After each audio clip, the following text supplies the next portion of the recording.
Magandang gabi po mga kaibigan, mga kapatid. Welcome po dito muli sa ating programa sa pag-aaral po ng salita ng Panginoon. And we are going to continue to study the book of Daniel and Revelation. So mga kapatid, mga kaibigan, welcome po sa ating programa at happy new week po sa ating lahat, no? Kung saan dako man kayo sa Pilipinas at kung saan dako man kayo sa buong mundo na maabot po ng ating broadcast. Welcome po dito sa ating programa and may the Lord bless you together with your family. Bago po tayo dadako mga kapatid, mga kaibigan sa atin pong pag-aaral sa gabing ito, anyayahan ko po kayo sa isang panalangin. Ama po namin na nasa langit, maraming salamat po sa iyong biyaya na ipinagkaloob po sa amin. Maraming salamat po Panginoon sa iyong paggabay, pagsama sa amin hanggang sa mga oras na ito. Muli po Panginoon, amin pong hinihiling ang iyong gabay sa pamamagitan ng iyong banal na Espiritu. Habang kami po ay mag-aaral ng iyong mga salita, tulungan niyo po kaming ito'y aming maintindihan at maging dagdag kalakasan sa aming pananampalataya po sa inyo. Patawarin niyo po kami, Panginoon, kung saan man kami nagkasala sa inyo. Ito pong lahat ay aming dinadalangin. Inaasahan po naming matatanggap sa matamis na pangalan ni Jesus na aming tagapagligtas. Amen. Muli mga kaibigan, mga kapatid, welcome po dito sa ating programa. At magandang gabi po sa inyong lahat. Happy New Week. At dito po ay magpapatuloy po tayo sa pag-aaral po ng salita ng Panginoon. So tayo po ay mag-aaral ng Book of Daniel and the Book of Revelation. No? Nung nakaraan po natin na episode mga kapatid, mga kaibigan, na pag-usapan po natin yung transformation ng Fourth Kingdom, that it was divided into 10 kingdoms, no? At meron pong lumabas na isang little horn na siyang nag-alis, no, or nag-subdue ng 3 kings out of 10. At nakita po natin mga kapatid, mga kaibigan, nakilala po natin yung power na yun, no other than the papal Rome, no, or the Roman Catholic Church, no, that is ruled by the Pope. No? At nakita po natin mga kapatid, mga kaibigan, wala pong duda that the prophecy was fulfilled to its verity. Kung hindi nyo po yun na panood kagabi mga kaibigan, mga kapatid, pwede nyo pong balikan. No? Yun po yung ating napag-usapan, which refers to the kingdom of iron and clay. It is a mixture of iron and clay. At ito din po ay sinisumbuluhan sa Daniel 7 na isa pong division out of the 10 na lalabas po na little horn, the little horn power mga kapatid. Kaya po sa atin pong pagpapatuloy sa pag-aaral ng salita ng Panginoon mga kapatid, atin pong nalaman din that there is no other power that could destroy this system, this kingdom, and that is the second coming of Jesus Christ. No? It is the brightness of His coming, mga kapatid, that will destroy this kingdom. Wala pong ibang kaharian, mga kapatid, na makatalo po nito. Hindi po yung Amerika, hindi po yung Russia, hindi po yung kahit ano pa pong malalakas na bansa dito po sa sanlibutan. But it will be the second coming of Jesus Christ. And we are aware, no, na yun din po yung kapangyarihan na naghahari po sa ating sanlibutan ngayon. Although na hindi po natin makikita, hindi natin makikita sa balita that it was the papacy that control both political and the religious aspect in this world.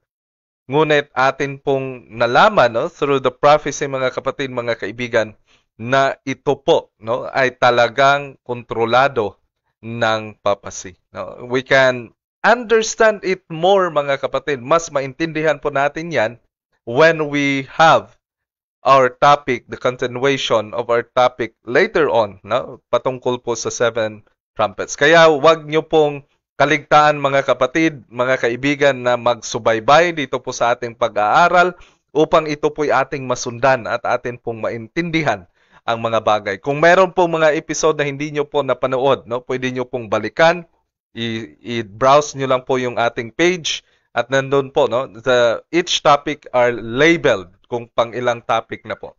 So nandito po tayo in the 34th topic mga kapatid, 35th, no? 35th topic, and we will be talking about the setting up of God's kingdom, no? Or the stone kingdom.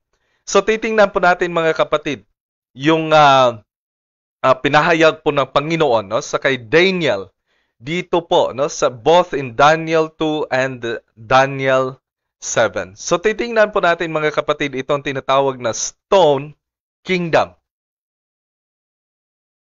Babasahin po natin yung mga talata, no? We can find in Daniel 2 verse 34, sabi po dito, "Thou sawest till that a stone was cut out without hands, which smote the image upon his feet that were of iron and clay, and brake them into pieces. Then was the iron, the clay, the brass, the silver, the gold, broken to pieces together and became like the chaff of the summer threshing floors. And the wind carried them away, that no place was found for them, and that the stone that smote the image became a great mountain and filled the whole earth."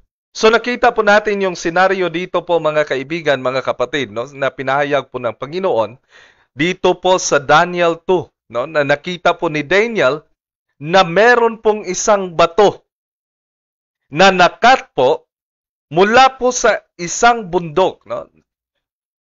Atin po itong linawin mga kapatid. This stone doesn't come from heaven, doesn't come from the sky, bagkus ito po ay mula po sa mountain, no?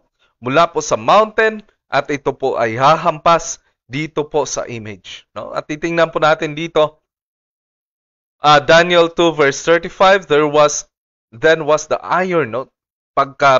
Pagkahampas po nun, lahat po ng mga elements, pasimula po sa iron, kasunod yung clay, the brass, silver, gold, na broken into pieces po silang lahat, and they became like a chaff in the summer threshing floor. No?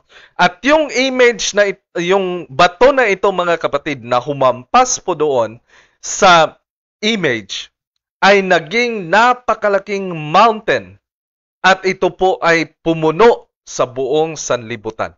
So malinaw po yung prophecy mga kapatid, mga kaibigan. And in the Bible, when we are talking about the prophecy, yung mountain po, no? Yung mountain represents God's people. No? Nagrepresenta po ito sa bayan po ng Panginoon. And we have the different representation of God's church, not just the mountain, but also it is represented as the woman. No? Yung babae. Babae also represents God's church. No? Kaya po titingnan po natin mga kapatid, mga kaibigan, kung paano ba ito, no? Paano ba itatayo ng Panginoon yung kanyang kaharian dito po sa sanlibutan, no? Paano niya ba ma-fulfill or sa paanong paraan niya po gagawin itong paghahari po sa sanlibutan, no? Okay, so titingnan po natin mga kapatid, mga kaibigan, dito po sa kasunod na talata. So sabi po dito, Daniel 2 verse 44, "And in the days of these kings," no? "shall the God of heaven set up a kingdom which shall never be destroyed, and the kingdom shall not be left to other people, but it shall break in pieces and consume all this kingdom, and it shall stand forever." No? "For as much as thou sawest that the stone was cut out of the mountain without hands, and it brake in pieces the iron, the brass, the clay, the silver, the gold, the great God hath made known to the king what shall come to pass hereafter, and the dream is certain, and the interpretation thereof. No? So makikita po natin dito mga kapatid, mga kaibigan, na itong kingdom, no, sa panahon ng mga kaharian na ito, or sa panahon ng mga haring ito, tandaan po natin mga kapatid, mga kaibigan, lilinawin po natin that the kingdom of iron and clay, it doesn't recognize, no? Hindi po ito na-recognize as a plural kingdom. It is a singular kingdom. Dahil kung atin pong iisipin at kung atin pong i-review sa atin pong napag-aralan nung nakaraan, this is the kingdom of iron. No? Kingdom of iron lang po ito. Nahati lang po siya. It was divided, but the strength of it, yung lakas po nito, yung pinakaugat po nito, ang pinagmulan po ng lakas na ito, is the iron. No? If we look at also Revelation, mga kapatid, no? Kung atin po yung pag-aaralan in a greater detail, yung papacy, no? Yung papacy in Revelation 13, makikita po natin that it is the dragon that give his seat and power. So makikita po natin mga kapatid, no other kingdom po nito mga kapatid that was identified. It is the kingdom of Rome in different state, no? Na siya po mula sa pagiging pagan, nag-transform po siya into papal Rome. So makikita po natin dito mga kapatid that all in all, no, in general term po mga kapatid, it is the Rome itself, no, both in pagan and in its papal state. So makikita po natin dito mga kapatid na malinaw po sa prophecy na ang pagtatayo po ng Panginoon ng kanyang kingdom at the same time yung pagkasira po ng mga kingdoms dito sa sanlibutan ay mangyayari po dito sa kapanahunan ng paghahari ng Rome, no, as it was prophesied. So titingnan po natin mga kapatid in greater detail, no? Daniel 9 verse 1, sabi po dito, no, that in the first year of Darius, the son of Ahasuerus, of the seed of Medes, which was made king over the realms of the Chaldeans in the first year of his reign, I, Daniel, understood by books the number of years whereof the word of the Lord came to Jeremiah the prophet, that would accomplish 70 years in the desolations of Jerusalem. So nakita po natin dito mga kapatid na si Daniel, no, during this time ay nakita niya po, no, that in this particular period, makikita po natin that si Daniel, tinitingnan niya po, no, yung mga pangyayari, ano ba yung kaharian po, yung matagal pa po ba itong mangyari, matagal pa po ba itong pag-set up ng Panginoon ng kanyang kingdom, and he was praying for the promise of God to be fulfilled, no, in his time, ngunit hindi po ito nangyari mga kapatid, mga kaibigan. At makikita din po natin that in Daniel 7, no, sa particular po na prophecy nito mga kapatid, mga kaibigan, the same history, the same picture ang binigay din po ng Panginoon na yung Son of Man ay pumunta po sa Ancient of Days para tanggapin po yung kingdom. This is the same situation mga kapatid, the same vision, kagaya nga ng ating napag-aralan in the previous topics, na ito po ay related mga kapatid, no? The gold with the lion, the silver with the bear, no? Kasunod po ng mga kingdom. So the same as makita din po natin in Daniel 7, that the judgment of God will happen, no, during the time of this kingdom. At ito pong si Daniel, mga kapatid, ay nag-alala. No? Ano kayang mangyayari nito? Matagal pa ba silang mabihag? Matagal pa ba silang manatili, no, na alipin sa iba pong kaharian? He was praying. Kung babasahin niyo po yung Daniel 9, mga kapatid, mga kaibigan, Daniel 9 verses, yung kabuuhan po, no, ng Daniel 9, it is about the prayer of Daniel, mga kapatid, mga kaibigan. Na siya po ay nag-remind sa Panginoon patungkol po sa kanyang promise, no, sa Israel. Daniel 9 verse 3, and I set my face unto the Lord God to seek by prayer and by supplication with fasting and sackcloth and ashes. Nagpray po itong si Daniel, mga kapatid. Humingi po siya ng patawad sa Panginoon. Humingi po siya ng pag-alala ng Panginoon sa kanyang mga promises, no, of deliverance sa Israel. At nangyari po nito, mga kapatid, Daniel 9 verse 21, sabi po dito, yeah, while I was speaking in prayer, even the man Gabriel, whom I had seen in the vision, at the beginning, being caused to fly swiftly, touched me about the time of the evening's oblation. So nung nagpray po si Daniel, mga kapatid, mga kaibigan, na gusto niya pong maintindihan itong mga bagay na ito. Gusto pong maintindihan ni Daniel yung prophecy po ng Panginoon in Daniel 7, Daniel 8. Ano bang ibig sabihin nito? Ano bang ibig sabihin nito? At nakita po natin na nagpray po si Daniel, humingi po siya ng tawad sa Panginoon. In-acknowledge niya po yung mga kasalanan na ginawa po mula po sa kanyang mga generations, his forefathers, mga kapatid. Kanya pong in-acknowledge.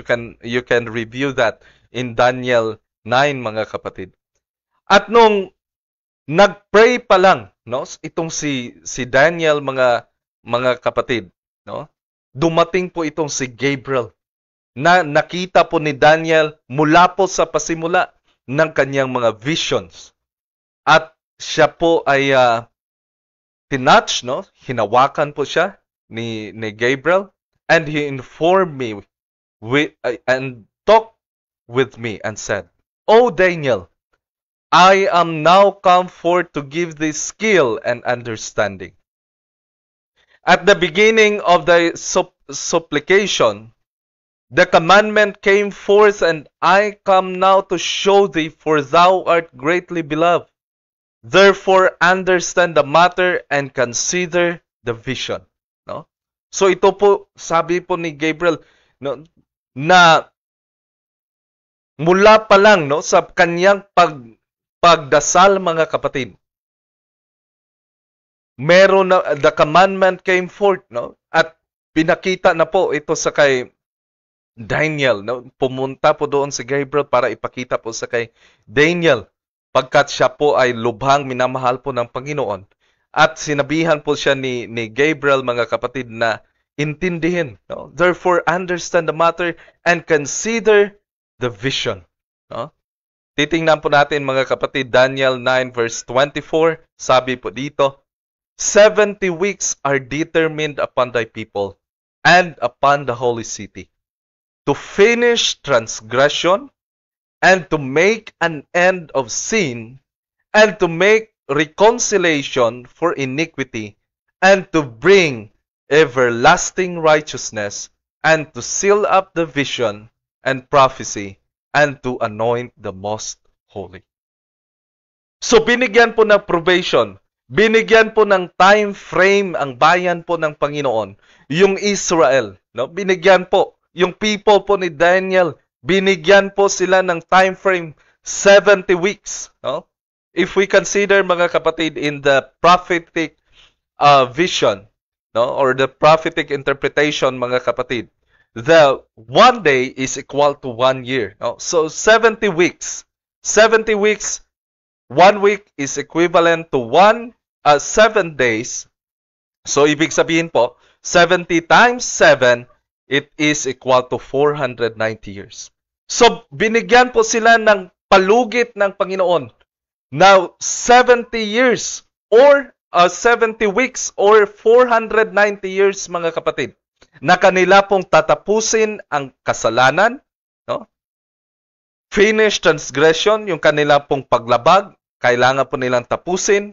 To make an end of sin, tapusin din yung kasalanan. To make a reconciliation for iniquity, kailangan po nilang bumalik sa Panginoon.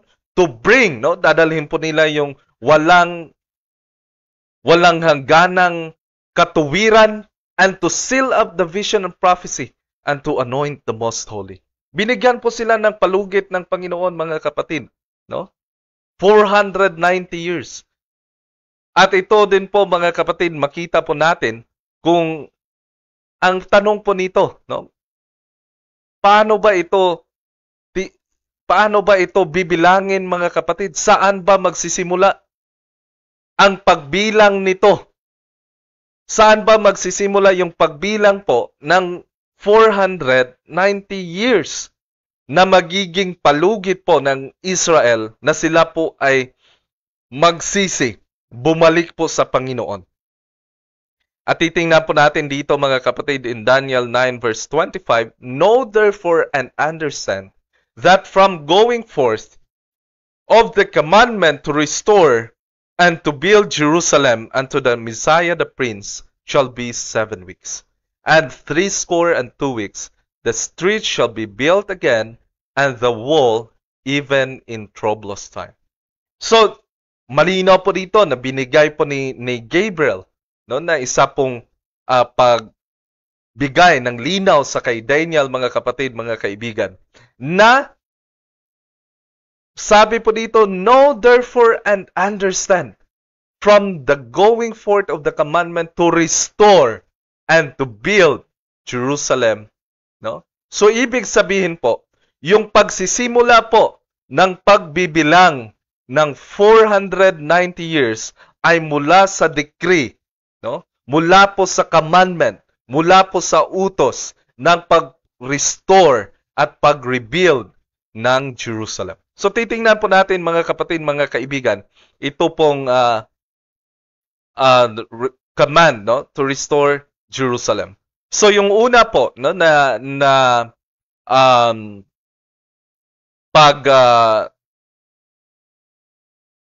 command, no, the proclamation to build the temple of God is during 536 BC, no, in the first year of Cyrus. At yung pangalawa po, no, in the first year of Darius, no, yung una po is proclamation to build the temple. 50,000 Jews returned to Jerusalem, no? In the second year of Darius, in 520 BC, reaffirmation of Cyrus' decree to rebuild the temple. So meron pong follow-up, no, na decree in 520 BC.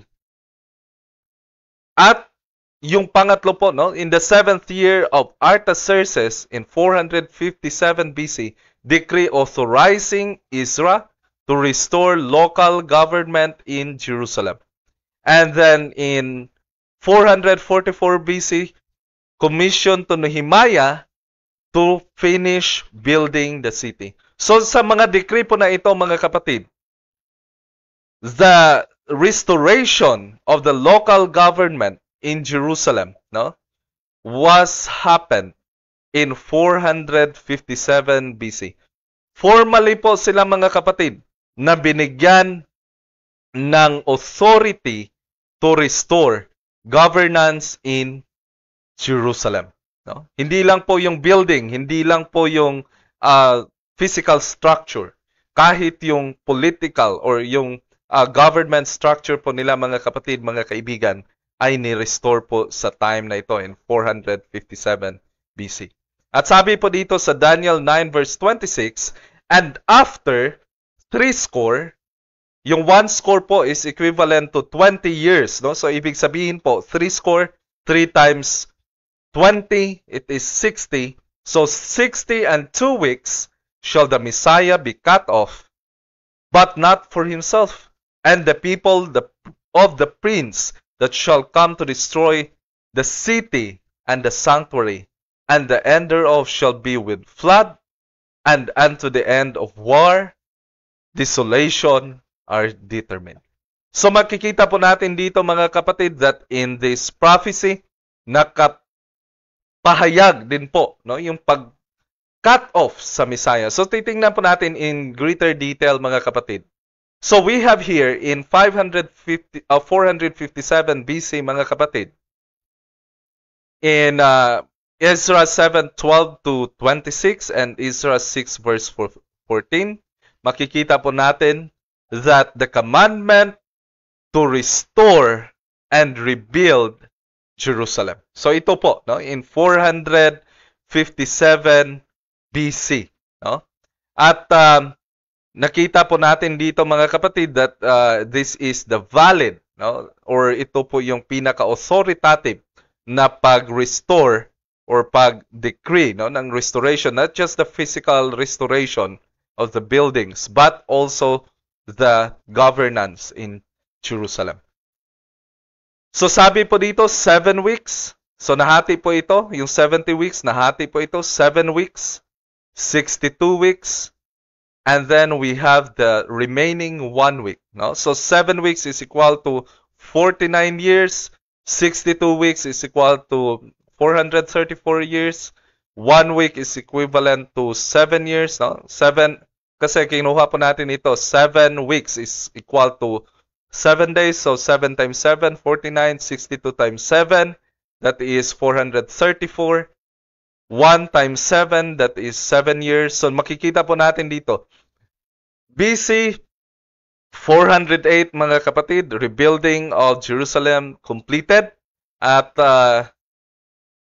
ayon po sa prophecy, no, 7 weeks yung restore from the command, and then yung restoration po ng Jerusalem until the Messiah, no, 7 weeks and 62 weeks. So 49 plus 434 years, aabot po tayo dito mga kapatid in AD 27. No? Yung AD po, ibig sabihin is Anno Domini or in His time. During this year mga kapatid, AD 27, Jesus was anointed as the Messiah at His baptism.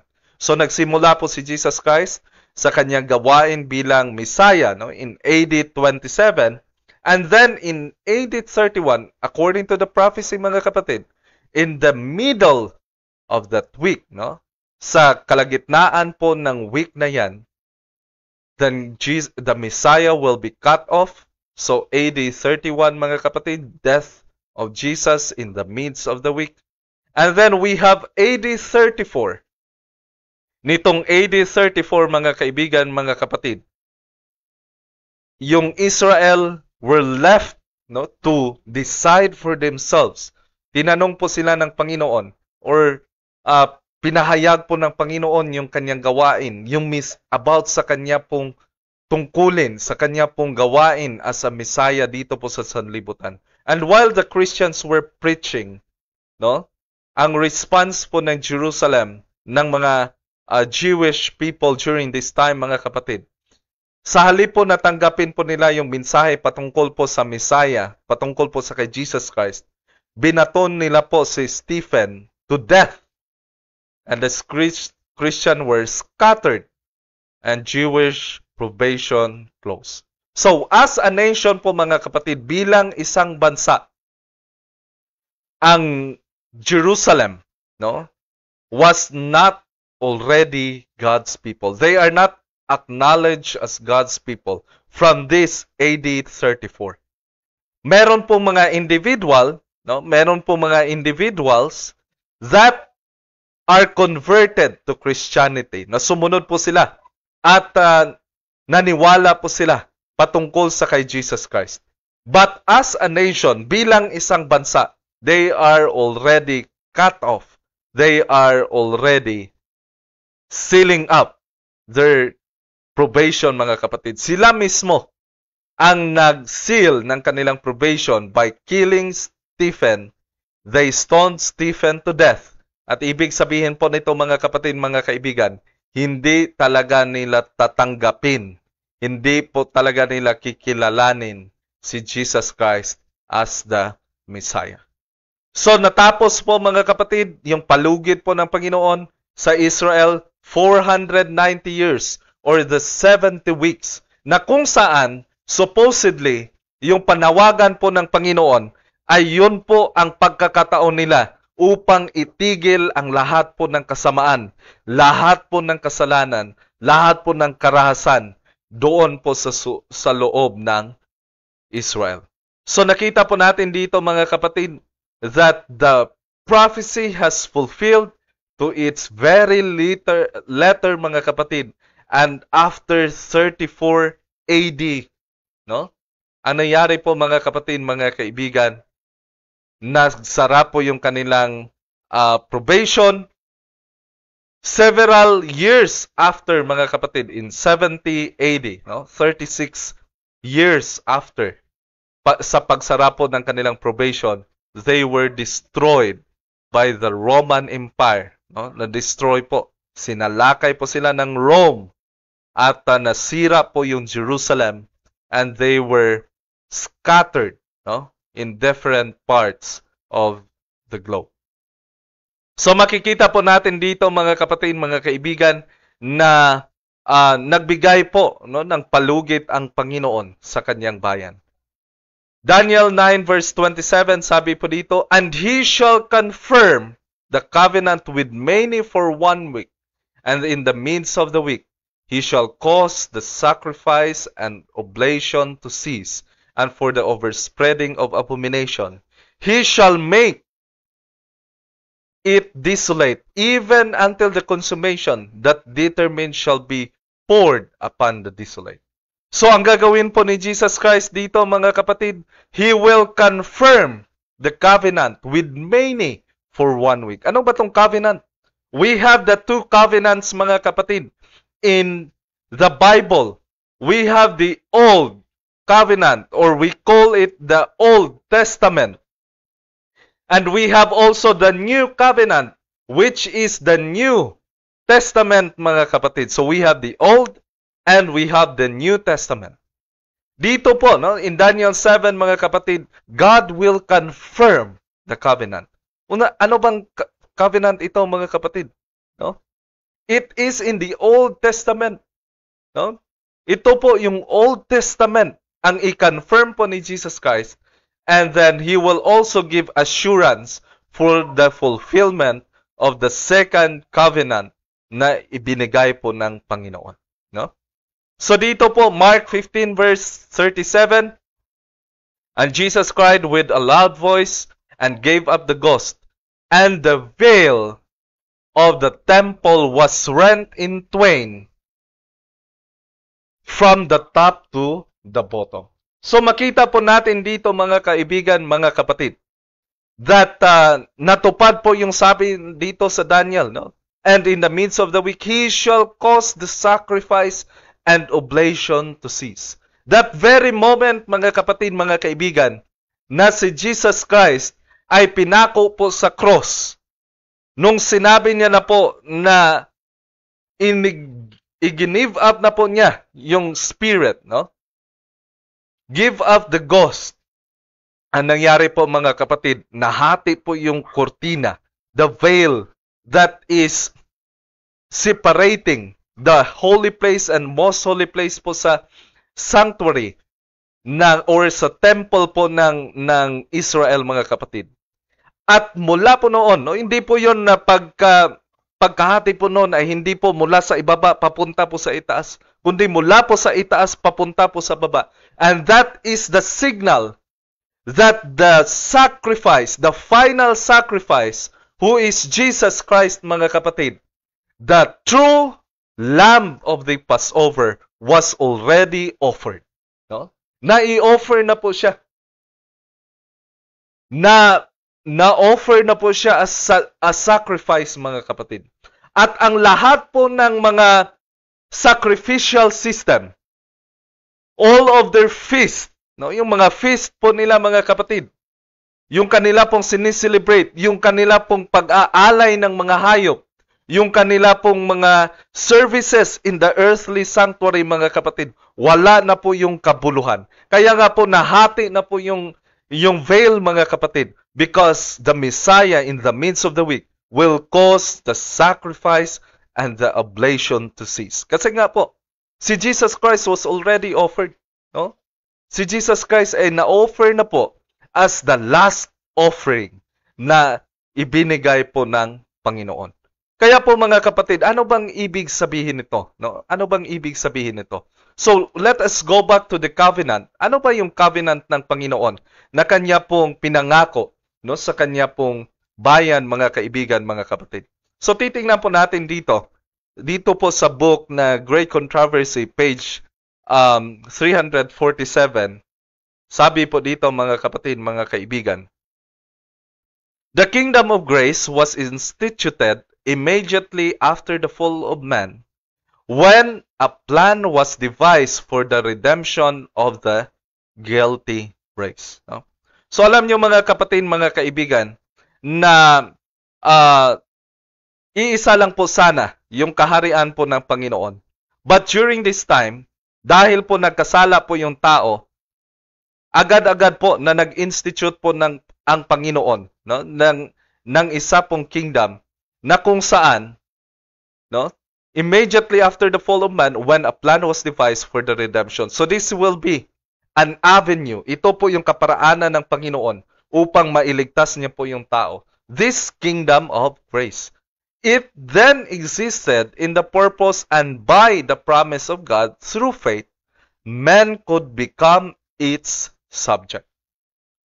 Yet, it was not actually established until the death of Christ. Alam niyo po, mga kapatid, mga kaibigan, yung pag-aalay po ng mga patriarchs, yung pag-aalay po ng mga Israelites doon po sa temple, pag-aalay po ng mga hayop, is an act of faith. Isa po yung pagpapahayag ng kanila pong paniniwala sa Panginoon. It is an act of faith. For what? No? For what? For the covenant of God that He will give grace. Magbibigay po ng pagkakataon ng Diyos. Magbibigay po siya ng kapatawaran.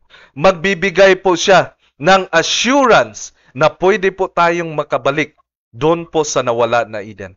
And that is through the institution of the kingdom of grace. Na ito po yung maghahanda po sa atin. Ito po yung pagdadaanan po natin ng proseso, mga kapatid. Ito po yung mag-aasikaso po sa atin upang tayo po ay maibalik sa Panginoon, mga kaibigan, mga kapatid. Napakaganda po na plano po ng Panginoon. Ngunit, yung kanilang pong pag-aalay sa panahon na iyon, mga kaibigan, mga kapatid,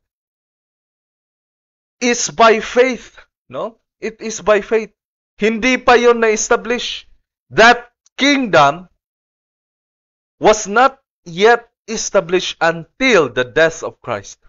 Ibig sabihin po, mga kapatid, mga kaibigan, kung ang totoong alay na si Jesus Christ, na siyang pinopoint out ng mga hayop na inaalay po sa panahon na iyon, ay hindi po magtatagumpay sa kanyang mission. Yung lahat ng iyon, mga kapatid, mga kaibigan, ay wala pong kabuluhan. It is Jesus Christ to give essence of that sacrificial system. Pagkat yung sacrificial system na yon, mga kapatid, ay nagpo-point out po sa mga tao sa gagawin po ng Panginoon na kaligtasan po sa sangkatauhan. At sabi po dito, even after entering upon His earthly mission, the Savior, wearied with the stubbornness and ingratitude of men, might have drawn back from the sacrifice of the Calvary. No? So, pwede pa na si Jesus Christ, mga kapatid, dahil sa hindi po magandang pagtanggap sa kanya ng mga tao, pwede pa siyang ma-discourage, pwede pa siyang sumurrender, na hindi niya na po tatapusin yung pagligtas sa sangkatauhan, mga kapatid. No? Pwede pang hindi ito matuloy. Pero sabi po dito, in Gethsemane, the cup of woe trembled in his hand. He might even then have wiped the blood sweat from his brow and had left the guilty race to perish in their iniquity. Pwede po yun gagawin ni Jesus Christ, mga kaibigan, mga kapatid. na sa time na iyon na siya ay nagsuffer na doon sa Gethsemane, tumutulo na po yung kanyang pawis na may kasama na pong dugo, mga kapatid, mga kaibigan. Pwede niya pong pahiran yon, talikuran niya na lang po yung tao, pabayaan na lang po yung mga tao. Pwede niya pong gawin yon, mga kapatid, mga kaibigan. No? Because hindi naman ito duty ng Panginoon. Kaya nga tinatawag na grace, mga kapatid. Because we are not deserving for it. Hindi po tayo deserving nun. Kasi naging transgressor po tayo. Naging suwail po tayo. Naging rebels po tayo laban sa Panginoon. Therefore, God has no obligation to save us. It is because of His love, because of grace, mga kapatid, dahil po sa kanyang awa, dahil po sa kanyang habag sa bawat isa po sa atin, mga kapatid. That's why binigyan po tayo nitong promise of grace. No? Pero yun nga, it is promise. No? Hindi pa po ito na-establish, fully established. Pero sabi po dito, had He done this, there have been no redemption for fallen men. Ibig sabihin po, kung ginawa po ni Jesus Christ itong pag-surrender, mga kapatid, mga kaibigan, kung sumurrender po si Jesus Christ, hindi po matutuloy ang ating kaligtasan. Hindi po. Kaya po, mga kapatid, mga kaibigan, this promise of salvation, this promise of grace, ay talagang gift from heaven. Kaya po hindi po tayo dapat magmataas sa ating sarili, mga kaibigan, mga kapatid. Because this is by grace and by grace alone of God. This is the gift of salvation. Of which, mga kapatid, because it is gift, at hindi po natin ito ma-earn by our own righteousness, mga kapatid, we have no excuse for not accepting it. Wala din po tayong excuse, mga kapatid, mga kaibigan, pag hindi po natin ito tanggapin. Bakit po? Because it is gift. Gift po ito. Biyaya po ito ng Panginoon. Regalo po ito ng Panginoon sa atin. At kung hindi man tayo tatanggap nito upang tayo maligtas, mga kapatid, then a greater damnation will be upon us. Pagkat we are not deserving for it. Tapos tatanggihan pa natin, mga kapatid, mas lalo pong napakalaking kasalanan laban po sa Panginoon. That means we are decided not to follow God and not to obey Him. No? But sabi po dito, but when the Savior yielded up His life and with His expiring breath cried out, it is finished, then the fulfillment of the plan of redemption was assured. The promise of salvation was made for the sinful pair in Eden was ratified.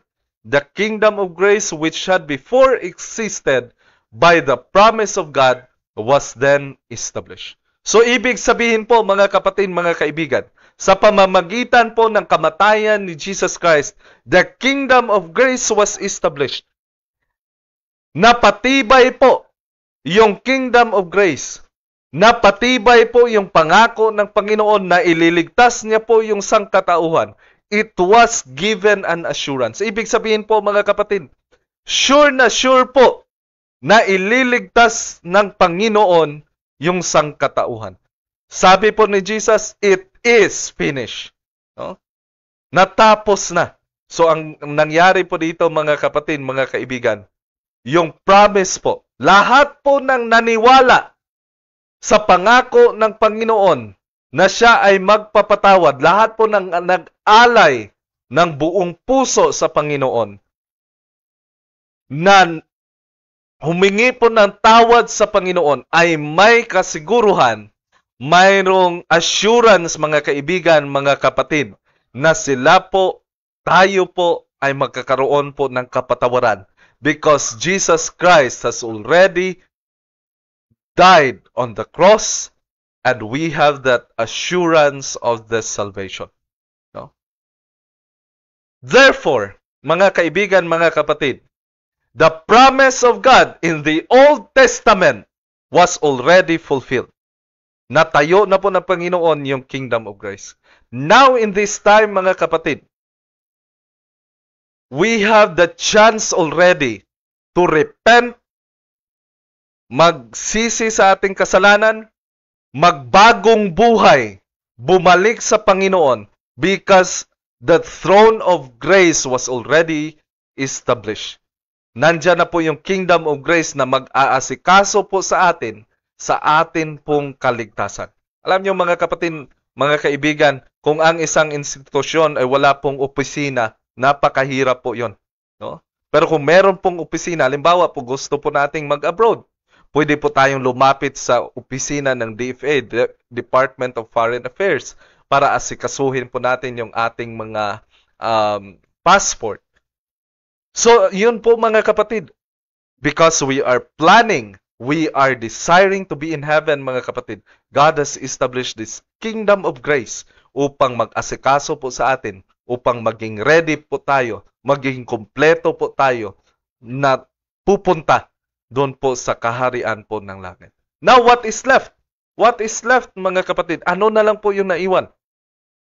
Ang naiwan po mga kapatid is the promise or the covenant of God in the New Testament. Ano po yung covenant ng Panginoon in the New Testament?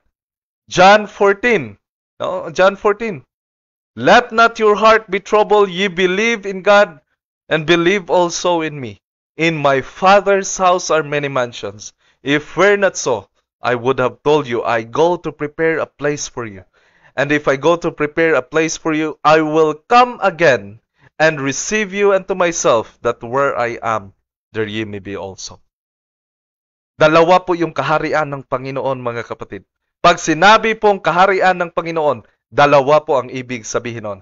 It is the kingdom of grace and the kingdom of glory. No?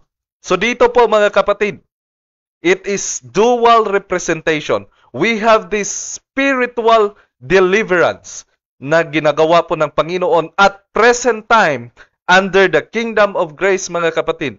And we are waiting for the deliverance in the kingdom of glory mga kapatid.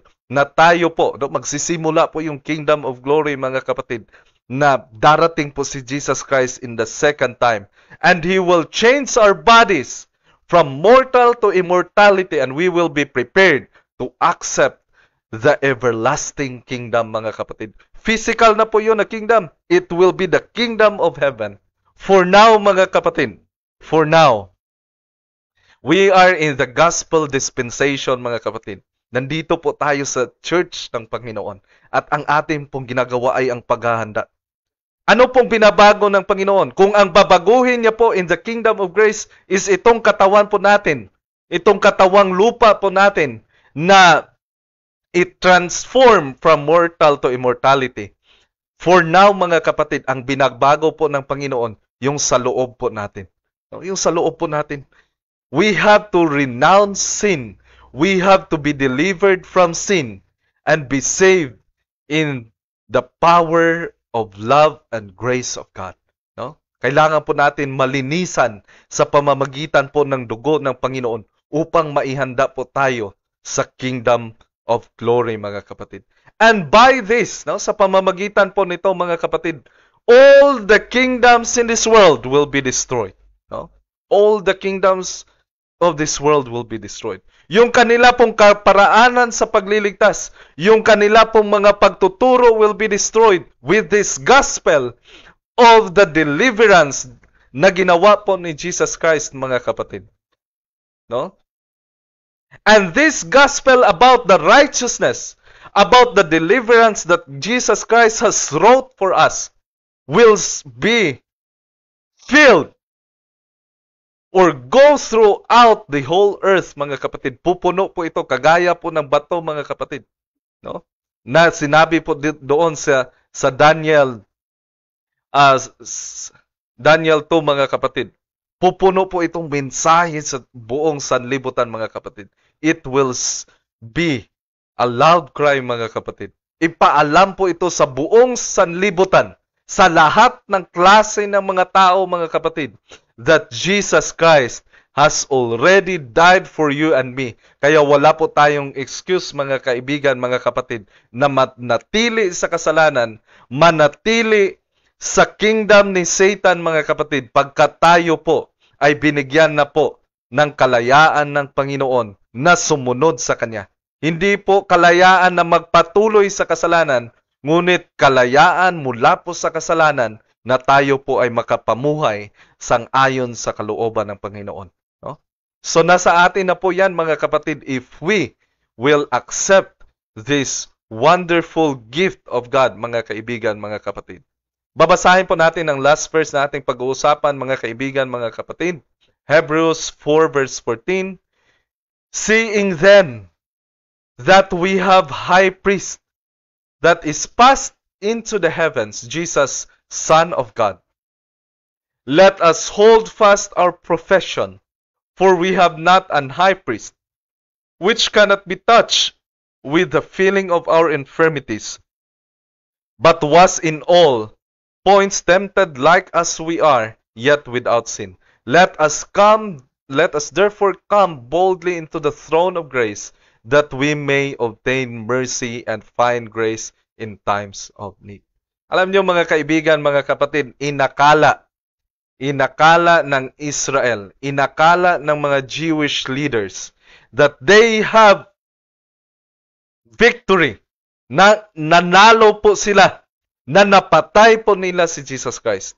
The Roman soldiers also expected that at the death of Jesus Christ, wala na pong threat sa pag-restore sa hope ng Israel na sila po ay magiging napakalaking at napakalakas na kingdom po mga kapatid. Akala po nila mangyayari po yun mga kaibigan, mga kapatid, na sila na po ang maghahari dito sa sanlibutan. But hindi po nila alam mga kapatid that death of Jesus Christ, yung kamatayan po ni Jesus Christ na yun po ang signal that the kingdom of God is established and the deliverance of man is assured. Kaya po mga kaibigan, mga kapatid, makikita po natin dito sa atin pong napag-usapan, napakalaki po yung pagmamahal ng Panginoon sa atin. No? Kaya ikaw, ako mga kapatid, no? Tayong lahat, kung meron pa po sa atin mga kaibigan, mga kapatid, na nanatili sa pagsunod sa kalayawan, nanatili sa pagsunod sa kaaway, mga kaibigan, mga kapatid, binigyan na po tayo, ino-ofera na po tayo ng Panginoon nitong pagkakataon na mailigtas. Nandyan na po yung throne of grace. Nandyan na po yung kingdom of grace. Ang panawagan po ng Panginoon sa bawat isa sa atin, mga kapatid, let us come boldly into the throne of grace. Lumapit po tayo sa Panginoon. Magsisi po tayo, mga kaibigan, mga kapatid. Magpabago po tayo sa Panginoon. No? Magpabago po tayo. Hahayaan po natin yung Panginoon na baguhin yung ating puso, na tayo po ay magiging masunurin sa kanyang mga utos, mga kaibigan, mga kapatid. And we have that assurance of that power because God has already established the kingdom of grace. No? And while we are having this process of preparation, mga kapatid, sa paglinis sa ating sarili, we are looking forward for the fulfillment of the kingdom of glory when Jesus comes in the heaven for the second time. No? Napakaganda pong plano ng Panginoon sa bawat isa po sa atin, mga kapatid. Sa susunod po na pagkakataon, mga kapatid, mga kaibigan, titingnan po natin ano ba ang mga intervention na ginawa po ng Panginoon sa kabila po ng mga pagsisikap ng sanlibutan na patahimikin ang mga tao. Alam niyo po, yung mga apostles, sinubukan po na patahimikin. No? Kinulong po sila. Yung mga sumusunod kay Jesus Christ, pinersecute po sila. Pinatay po sila. Sinunog po yung Bible. Binan po yung Bible. Ngunit hindi po mapipigilan, mga kapatid, ang paglaganap ng pabalita patungkol sa kaligtasan na ginawa po ng Panginoon para po sa iyo at para po sa akin, mga kaibigan, mga kapatid. Kaya po marami pong salamat sa inyo pong pagsama sa ating pag-aaral sa salita ng Panginoon sa gabing ito. At bago po tayo magtatapos mga kapatid, nais ko pong kayong anyayahan sa isa pong panalangin. Ama po namin na nasa langit, maraming salamat po sa iyong biyaya ng kaligtasan sa bawat isa sa amin, Panginoon. Maraming salamat po sa offer ng paglinis sa bawat isa sa amin. Sa offer ng kapatawaran sa bawat isa po sa amin. Panginoon, napakalaki po ng iyong pagmamahal sa amin. Tulungan niyo po kami na ang katotohanan ito ay manatili na buhay sa aming puso't isipan. Na kami po ay magkaroon ng paniniwala sa inyo na ikaw po ay magbibigay ng lakas at kapangyarihan po sa amin na kami po ay makasunod sa iyong kalooban. Panginoon, wala po kaming magagawa sa aming sarili, ngunit kami po ay umaasa at naniniwala po sa iyong pangako sa bawat isa po sa amin. Tulungan niyo po kami, Panginoon, na maihanda po kami for that kingdom of glory na mahahayag po sa pagparito ng aming Panginoon na si Jesus. Ama, tulungan niyo po kami sa gabing ito. Kasama po ang aming mga viewers sa iba't ibang dako po ng Pilipinas at sa mundo. Panginoon, bigyan niyo po kami ng proteksyon na mailayo po kami sa kahit anumang kapahamakan, sa kahit anumang kaharahasan dito po sa sanlibutan, na mailigtas po kami at ang bawat isa po sa amin, kasama ang aming pamilya, ay gigising po sa umaga na safe. Panginoon, patawarin niyo po kami sa aming mga kasalanan na gawa laban po sa inyo. Ito pong lahat ay amin pong dinadalangin. Inaasahan po naming matatanggap sa matamis na pangalan ni Jesus na aming tagapagligtas. Amen. Muli po mga kaibigan, mga kapatid, maraming pong salamat sa inyo pong pagbibigay ng panahon sa pagsama po sa atin sa pag-aaral ng salita ng Panginoon. And may the Lord bless you and your family. Hindi ko na po i-greet ang atin pong mga viewers, mga kapatid. Hindi ko na po isa-isahin, no? Kasi we are already late, no, in the evening. Kaya muli, no, marami pong salamat at kita-kita po tayo bukas, no, sa susunod po natin na episode, mga kapatid. Titingnan po natin ano bang mga intervention ang ginawa ng Panginoon para po, no, na mapa-move forward, no, ang pabalita, no, patungkol po sa kaligtasan na ginawa ng Panginoon. We will be studying about the 7 trumpets, mga kapatid, no. Titingnan po natin yung pinahayag po ng Panginoon for these topics. May the Lord bless us and purihin po ang Panginoon sa kanyang mga salita. Amen.